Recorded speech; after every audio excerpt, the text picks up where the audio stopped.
अस्सलाम वालेकुम वरहमतुल्लाहि वबरकातुहू। मैं डॉक्टर नाज़िया। आज जो है मैं जो क्वालिटी टाइम है, जो गैरी चैपमैन की बुक है, उसमें जो उसने लव लैंग्वेज में से जो दूसरा पॉइंट था वो क्वालिटी टाइम था कि दूसरे को अनडिवाइडेड टाइम दो, उसको तवज्जो से बात सुनो, उसको पूरे ध्यान दो। तो उस पे थोड़ा इस्लामिक पॉइंट बताऊंगी कि नबी पाक सल्लल्लाहु अलैहि वसल्लम हर एक को पूरी अनडिवाइडेड अटेंशन देते थे, पूरी तवज्जो से अगले की बात सुनते थे। और उनका ये था, सीरत में आपको पता चलता है कि पूरा बॉडी भी उस वक्त कर लेते थे, आई कांटेक्ट भी, और पूरी तवज्जो से इसकी बात सुनते थे और उसकी तरफ रुख करके उसकी जो है वो बात सुनते थे।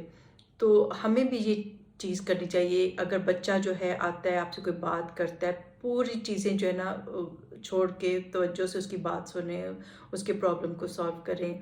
इसी तरह अगर लाइक हस्बैंड एंड वाइफ आपस में जब टाइम दे रहे हो, क्वालिटी टाइम दे रहे हो, तो वो पूरी तवज्जो से एक दूसरे की गौर से बात सुने और उनको पूरा जो है ध्यान उनकी तरफ दें। इसी तरह दोस्तों में और काम पे भी जब आप होते हैं, बॉस की बात ध्यान से सुने। तो हर रिलेशनशिप जिसको आप इम्प्रूव करना चाहते हैं, जिसमें आप अच्छा जो है उसको इम्प्रेशन डालना चाहते हैं, तो उसकी बात को पूरी तवज्जो से सुने और उसको क्वालिटी टाइम दें। तो नबी पाक सल्लल्लाहु अलैहि वसल्लम हर एक की बात गौर से सुनते थे, तवज्जो से सुनते थे। और इवन अगर एक दफ़ा उनसे थोड़ा सा वो भी हुआ तो अल्लाह ताला ने भी उनको ये सिखाया कि आपने जो है किसी की बात को नागवारी का इज़हार नहीं करना और उसको जो है उससे इरिटेट नहीं होना। जैसे अबसा व तवल्ला हमने उस सूरा में पढ़ा कि जब ब्लाइंड सहाबी जो थे हज़रत अब्दुल्ला इब्न उम्मे मक्तूम, तो वो उनको थोड़ा सा भी इग्नोर किया था, तो अल्लाह सुब्हाना ताला ने उनको ट्रेनिंग कर दी थी कि आपने पूरी तवज्जो करनी है। तो किसी की भी बात जो है उससे इरिटेट नहीं होना, नागवारी का इज़हार नहीं करना। तो ये हमारे लिए भी ये एक लेसन है कि हम किसी हर एक की बात को तवज्जो से सुने, पूरी अटेंशन से देखें और उसको जो है अच्छा क्वालिटी टाइम दें। कोई काम किसी के साथ कर रहे हैं तो उसको पूरे उसके ध्यान के साथ करें, ये नहीं कि आधे दिल के साथ करें और आधा जो है ध्यान किसी और चीज़ में लगाएं।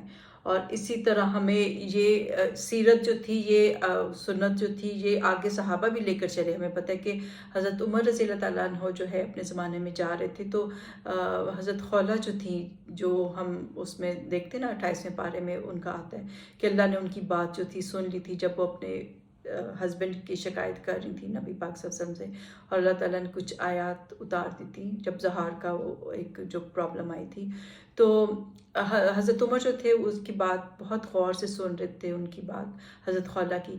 तो सहाबा जो थे बाकी थोड़े इरिटेट भी होने लगे कि हमें इतने काम है, हमें यहाँ से जाना है, हमें बहुत इंपॉर्टेंट काम है, तो आप क्या इस ओल्ड वुमन की बात सुन रहे हैं।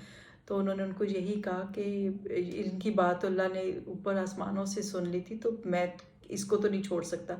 तो वो भी बहुत तवज्जो से जो है अपने उनकी बात सुनते थे, जो भी उनके पास कोई मसला लेकर आता था, कोई मामला लेकर आता था, तो बहुत तवज्जो से उसको क्वालिटी टाइम और क्वालिटी फोकस देते थे।